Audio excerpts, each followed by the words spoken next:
If you are tired of wasting milk, resources, your energy and your time, don't start another batch until you watch this video because this thing can be frustrating.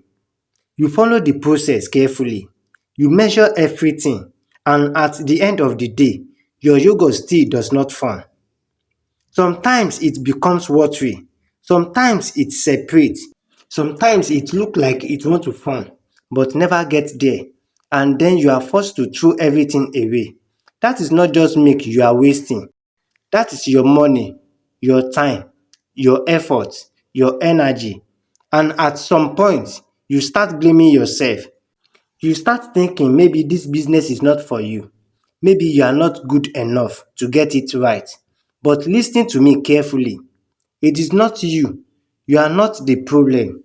The problem is the small mistake nobody explain to you. If your milk is too hot, you kill the bacteria instantly. If it is too cold, nothing will happen. Your milk must be warm around 43 to 45 degrees. As a beginner, don't use finger to check your temperature, you won't get it right. Look for thermometer. With thermometer, you are sure that your temperature is okay. Now, your starter culture matters a lot. If it is weak or expire, not mixed properly, your yogurt will struggle or completely fail. Even slight contamination from dirty tools or poor hygiene can destroy your entire batch without warning.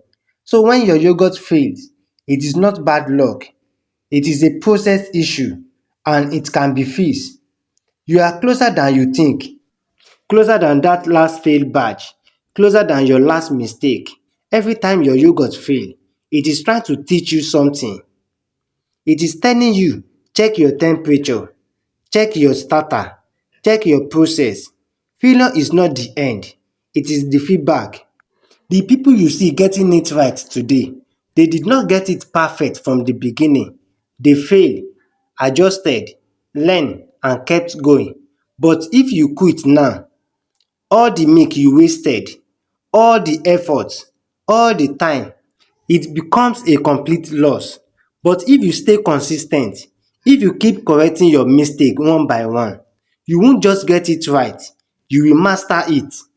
And very soon, you will be the one teaching others. You will be the one producing smooth and thick yogurt with confidence, without fear, without guessing. So don't let one failed batch stop you. Don't let frustration push you out of something that can change your life. Subscribe to this channel for more practical tutorial. Like, share and save this video because it might be the tutorial you need to get it right. Drop your comment in comment section.